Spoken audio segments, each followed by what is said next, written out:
Muito bem, pessoal, vamos falar agora do furto durante o repouso noturno, que é uma causa de aumento de pena previsto no artigo 155, parágrafo 1º. Tudo que nós vimos até agora foi basicamente em relação ao artigo 155, caput, o crime de furto na sua modalidade simples. A partir de agora, a gente entra nos parágrafos do artigo 155 e vamos falar do importantíssimo parágrafo 1º, que trata do furto durante o repouso noturno, que também é chamado de furto noturno ou furto circunstanciado. Vamos colocar aí na tela então para que você já veja. Artigo 155, parágrafo 1º, diz: a pena... Rapaz, tira essa súmula 567, isso aqui já foi da aula passada. Nós estamos agora no furto noturno. O estagiário aí esqueceu de tirar a súmula 567 do STJ aqui no nosso slide, mas não tem problema, estamos dentro do nosso Código Penal. A pena aumenta-se de 1/3, então eu tenho um aumento de 1/3 da pena se o crime é praticado durante o repouso noturno.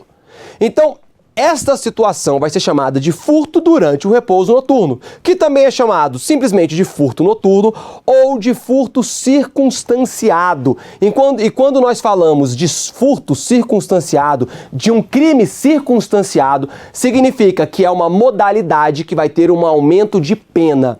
E aqui, galera, é importante a gente ter a diferenciação entre aumento de pena e qualificadora. Quando nós falarmos em qualificadora, a lei vai trazer para a gente expressamente um novo patamar mínimo e máximo de determinado crime. É o que nós vamos encontrar no artigo 155, parágrafo 4º. Lá nós teremos qualificadora, assim como no parágrafo 4A, parágrafo 5º, parágrafo 6º, nós temos qualificadoras do crime de furto. Aqui não vai se tratar de uma qualificadora. O furto durante o repouso noturno é uma causa de aumento de pena. E cuidado, porque isso daqui já foi cobrado em prova várias vezes. O examinador dizendo que o furto noturno é uma qualificadora do crime de furto. Errado! O furto noturno impõe uma causa de aumento de pena ao crime de furto. Ok? Então, olha aqui, a natureza jurídica do furto noturno, causa de aumento de pena. Eu tenho o crime de furto. A pena do crime de furto simples não é reclusão de 1 a 4 anos? Com esta causa de aumento de pena, o crime de furto noturno, ele passa a ter a pena mínima de 1 ano e 4 meses, que é 1/3 de 1 ano,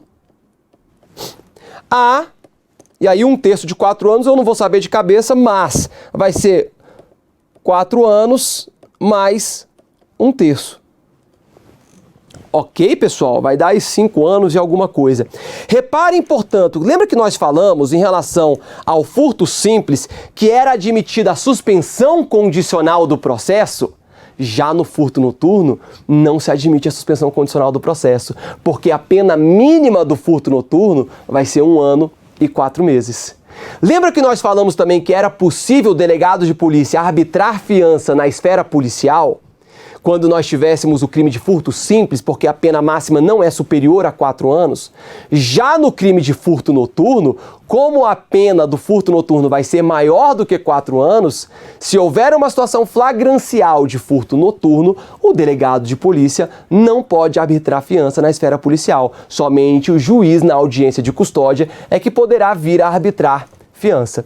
Ok? Então, muita atenção nessa causa de aumento de pena. Professor, você disse pra gente que ia avisar quando a gente precisasse saber das quantidades de pena, de aumento de pena. Muito bem, galera, aqui é uma delas, tá bom?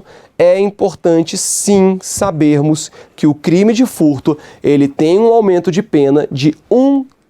Isso daqui já foi cobrado, dizendo que o aumento de pena era da metade, dizendo que o aumento de pena era de 2/3, dizendo que não era aumento de pena, mas que era uma qualificadora. Então precisamos saber que o furto durante o repouso noturno impõe um aumento de pena de 1/3. Beleza? Vamos lá, galera. Agora eu quero discutir com vocês, pode ficar comigo aqui. O que é considerado um furto noturno? A partir de que momento, em que horas eu considero um furto noturno? O furto noturno ele será aplicável no momento em que o agente dorme e se levanta. Ele foi criado O furto noturno foi criado exatamente nessas circunstâncias, porque durante a noite é o horário que as pessoas estão dormindo. E o horário que as pessoas estão dormindo, há uma menor vigilância da coisa, do objeto. E, portanto, então haveria esse aumento de pena. Mas cuidado, porque o conceito de furto noturno, ele vai variar de local para local. Ele vai variar de acordo com os costumes locais.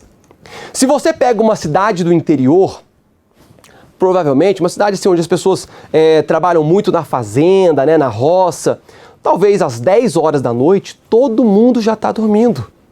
Porque às 4 horas da manhã todos já estão de pé.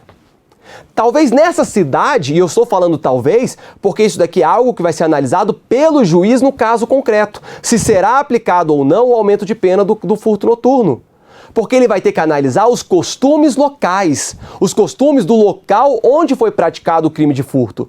Então, para uma cidadezinha do interior, onde as pessoas trabalham na roça, trabalham mais na fazenda, na agricultura, na pecuária, 10 horas da noite, se houver um furto às 10 horas da noite, poderá ser considerado um furto noturno.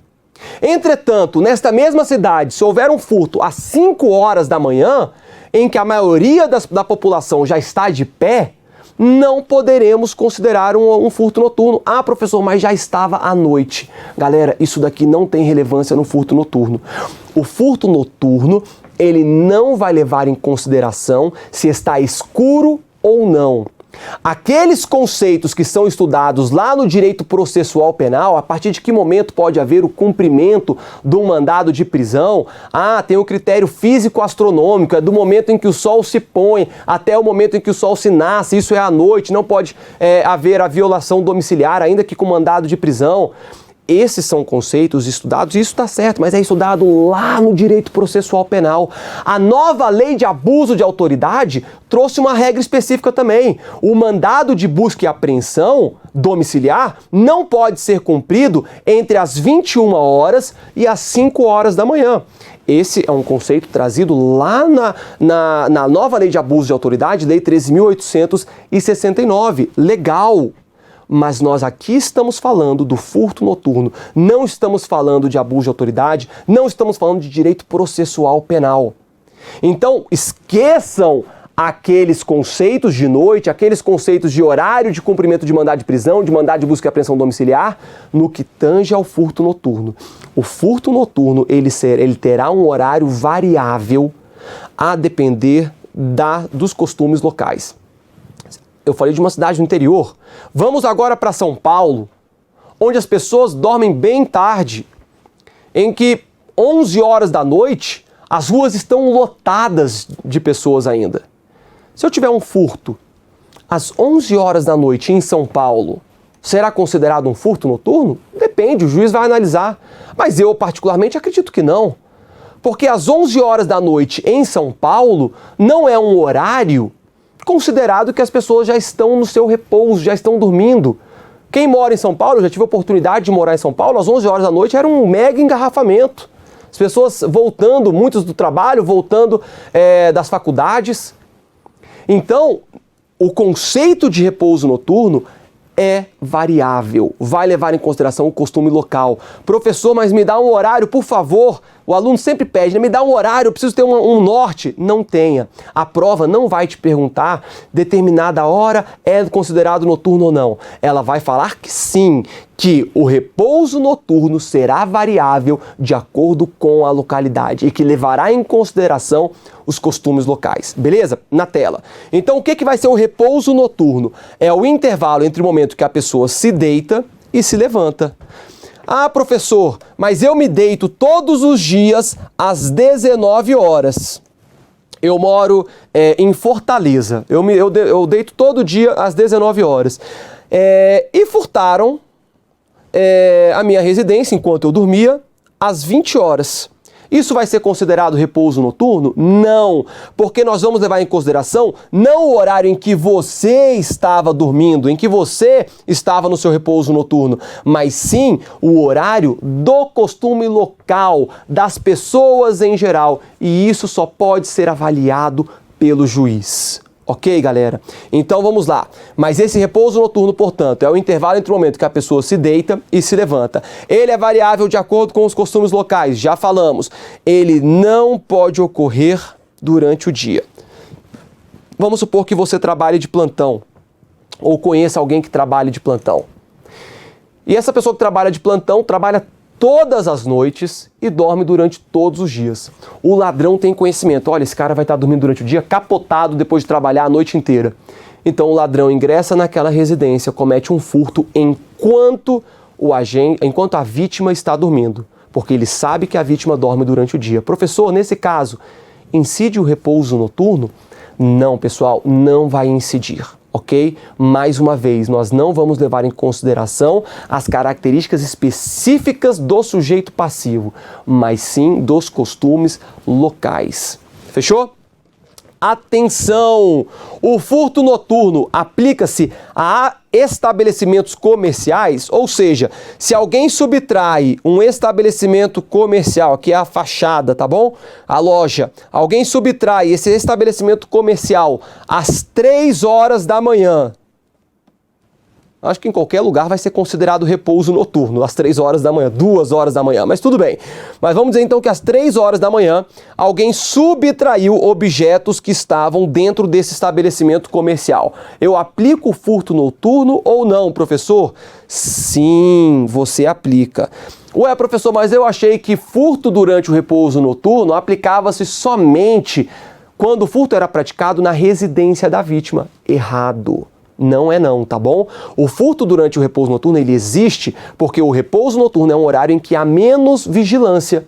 Então, independentemente de onde venha a ocorrer esse furto noturno, seja numa loja, num estabelecimento comercial, numa residência, numa academia, seja onde for, nós vamos ter a incidência dessa causa de aumento de pena. Beleza? Na tela.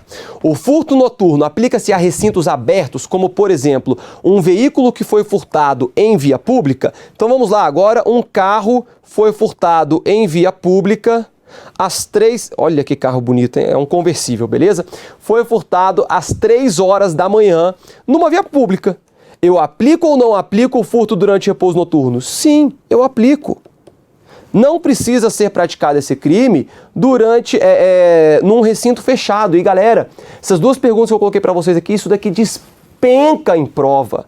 Tem caído demais. Então basta ter esse conhecimento de que sim, aplica-se o furto durante o repouso noturno onde quer que venha a ser praticado o crime de furto. Fechou? Na tela aí. Trouxe aqui para vocês então jurisprudência. 3 jurisprudências. A causa de aumento do repouso noturno é aplicável no crime de furto, tanto na modalidade simples quanto na qualificada. Nós vamos estudar ainda o furto qualificado, que está no artigo 155, parágrafo 4º, ok? Vem comigo. Nós estamos no parágrafo 1º, olha aí no seu vade-mecum, olha no seu Código Penal. E tinha uma doutrina, uma corrente que dizia, olha, o furto noturno, ele só pode ser aplicável ao furto simples, ao que está acima dele. Veio o STJ, e isso aqui é um entendimento pacífico da doutrina e da jurisprudência. Não. Nós não levamos em consideração o posicionamento, a posição geográfica, topográfica dos dispositivos. Assim, o furto durante o repouso noturno, ele pode ser aplicado ao caput, ao artigo 155 caput, que é o furto simples, mas ele pode ser aplicado também às hipóteses, aos parágrafos que estão abaixo dele. Então eu posso ter um furto noturno privilegiado, que é o furto que vai estar previsto no parágrafo 2º? Posso. Eu posso ter um furto qualificado e que vá sofrer o aumento de pena do furto noturno? Posso. E essa jurisprudência deixa bem claro aqui pra gente. A causa de aumento do repouso noturno é aplicável no crime de furto, tanto na modalidade simples quanto na qualificada, e já existem precedentes, esse julgado é de dezembro de 2019, mas já existem precedentes bem mais antigos corroborando essa ideia. Próxima jurisprudência. Consoante a jurisprudência sedimentada nessa Corte Superior, qual? No STJ. A causa de aumento de pena do artigo 155, parágrafo 1º, que é o furto noturno, é aplicável tanto para o furto simples como para o qualificado. Beleza, a gente já viu isso. Eu quero agora chamar a atenção para essa parte. E independe de o local do fato encontrar-se habitado ou não durante a execução do crime. Ah, eu furtei uma residência que não está habitada. Aplica-se o furto durante o repouso noturno? Sim, se tiver sido praticado durante o repouso noturno, a gente vai ter incidência dessa causa de aumento de pena. Mais uma, este Superior Tribunal de Justiça já afirmou o entendimento no sentido de que, para a incidência da causa especial de aumento de pena, prevista no parágrafo 1º do artigo 155 do Código Penal, é suficiente que a infração ocorra durante o repouso noturno, período de maior vulnerabilidade para as residências, lojas e veículos, de modo que, igualmente, é irrelevante o fato de se tratar de crime cometido em via pública. Eu já tinha falado isso, mas é só para deixar bem claro para vocês de que sim. E por que eu tô querendo deixar claro? Porque isso aqui tem sido muito cobrado. Se nós tivermos um furto praticado durante o repouso noturno, ainda que seja na via pública, nós teremos a incidência dessa majorante, dessa causa de aumento de pena, ok? Vamos em frente, que agora nós vamos entrar em outro parágrafo extremamente cobrado em prova, que é o furto privilegiado, parágrafo 2º, que diz o seguinte: se o criminoso é primário e é de pequeno valor a coisa furtada, o juiz pode substituir a pena de reclusão pela de detenção, diminuí-la de 1 a 2/3 ou aplicar somente a pena de multa. E reparem, esse vai ser chamado de furto privilegiado, tá bom? Muito importante saber a denominação deste parágrafo 2º. O que está dizendo esse parágrafo 2º? Ele diz o seguinte: se o criminoso é primário, então eu tenho aqui uma condição, e é de pequeno valor a coisa furtada, eu tenho agora uma outra condição. O juiz pode substituir a pena de reclusão pela de detenção. Agora, então, eu vou ter as consequências. Eu tenho as condições do agente ser primário e a coisa ser de pequeno valor. O juiz pode fazer o quê? Vamos lá, quais são as consequências? Primeira consequência, ele pode substituir a pena de reclusão pela de detenção. Ele pode diminuir a pena de 1 a 2/3. Ou ele pode aplicar somente a pena de multa.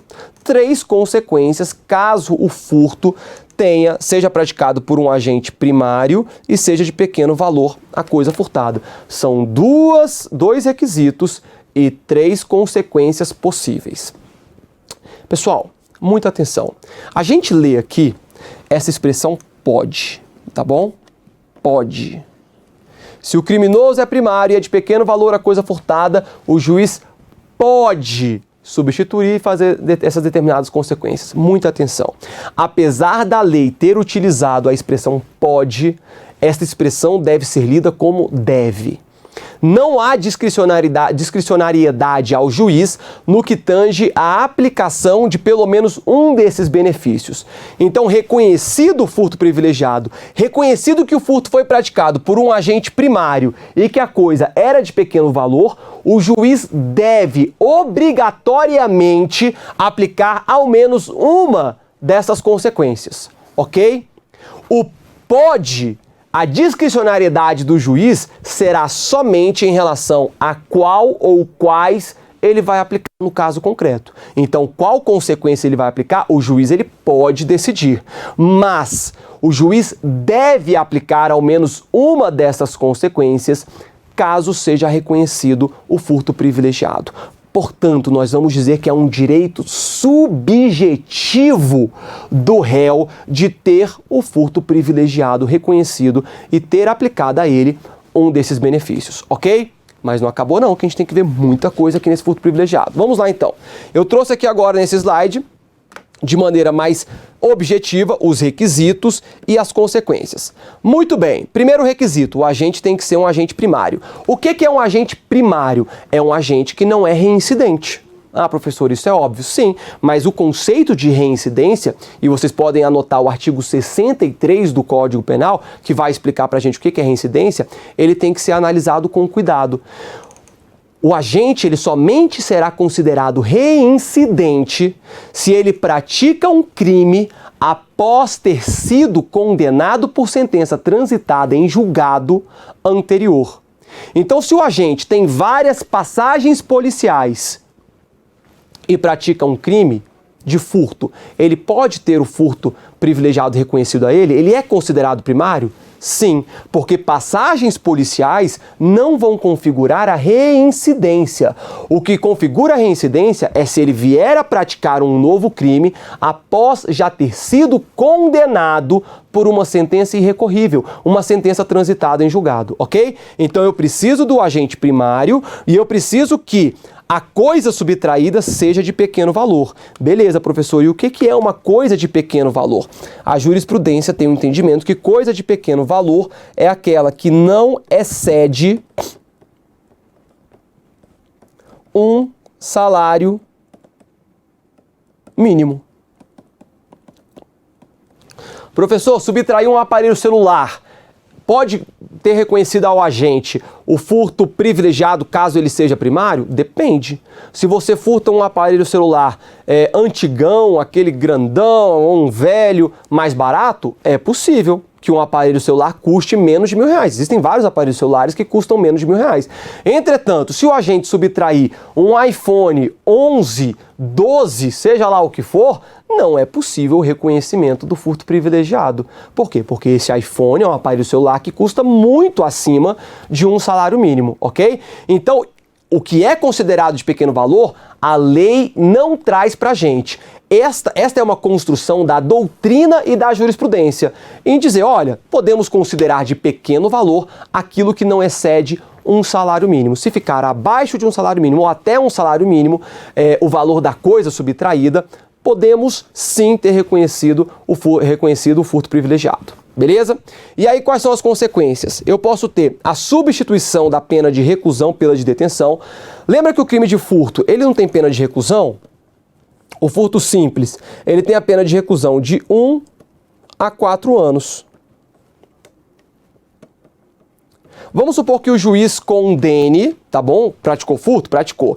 E aí vem o juiz e fala, olha, você está condenado a 1 ano e 6 meses de reclusão em razão do furto que você praticou. Aí o juiz fala, entretanto, como você praticou um furto privilegiado, sabe o que eu vou fazer?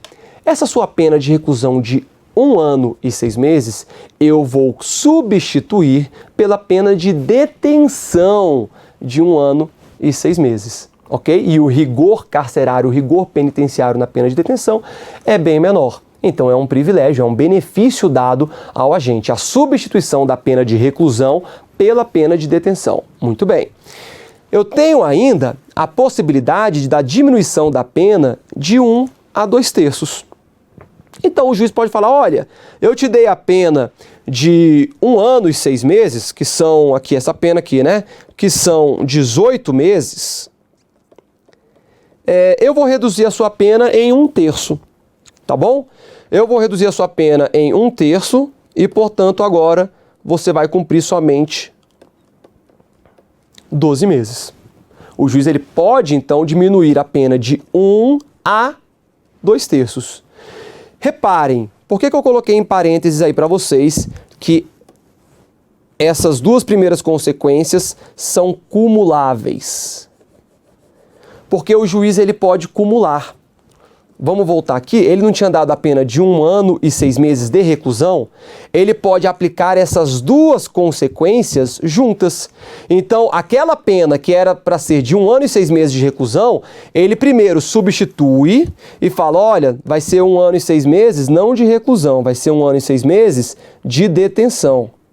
E além disso, ele vem e diminui a pena e fala, você vai cumprir agora 12 meses de detenção.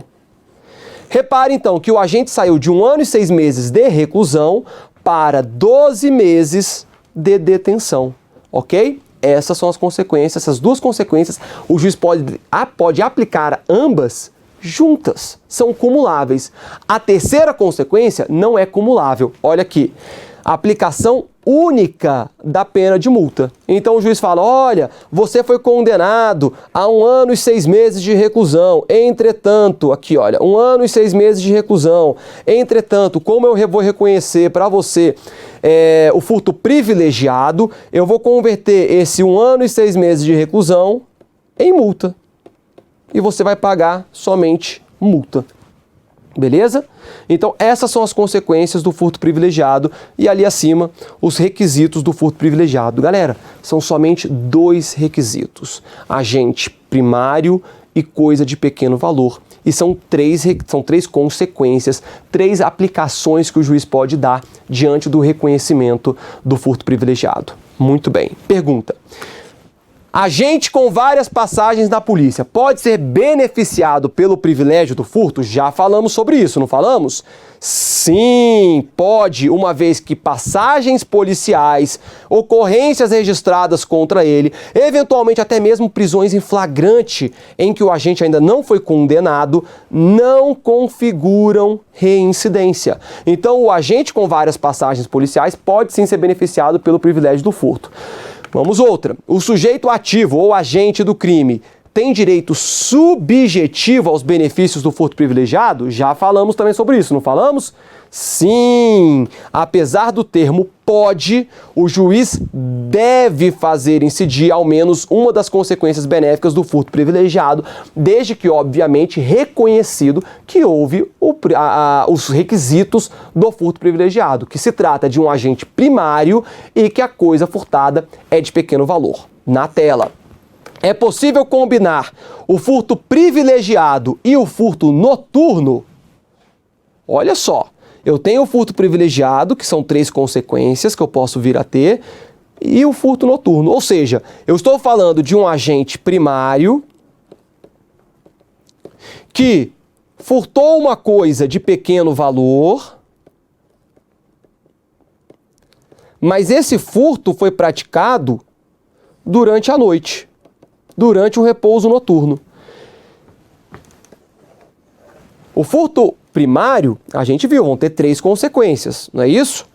Eu tenho 3 consequências possíveis. O furto durante o repouso noturno, eu tenho o aumento de pena de 1/3. É conciliável, eu posso combinar e aplicar ao agente tanto o furto durante o repouso noturno, que vai aumentar a sua pena, bem como o furto privilegiado? Sim, pessoal, sim. Então vamos pegar aqui uma situação em que o agente praticou um crime de furto e o juiz estabeleceu a ele a pena mínima de 1 ano, ok? 1 ano. Entretanto, o juiz vai falar, olha, você praticou um crime de furto, sua pena é de 1 ano, mas o seu furto foi praticado durante o repouso noturno. Então, na verdade, você vai ter a pena agora, eu vou ter que aumentar a pena de 1/3, a sua pena será de 1 ano e 4 meses, ok? Ok. Mas olha só, apesar de você ter praticado esse furto durante o repouso noturno e eu já aumentei a sua pena, eu vou agora converter a sua pena, substituir a sua pena de reclusão pela pena de detenção. Porque este furto praticado durante o repouso noturno, ele é um furto privilegiado. Você é um agente primário e você furtou uma coisa de pequeno valor. O juiz pode fazer isso, pessoal? Pode. Então é possível sim haver a combinação, a conciliação entre o aumento de pena do furto noturno com a privilegiadora do artigo 155, parágrafo 2º. Na tela. Sim, é totalmente possível que seja reconhecido o furto privilegiado, ainda que praticado durante o repouso noturno.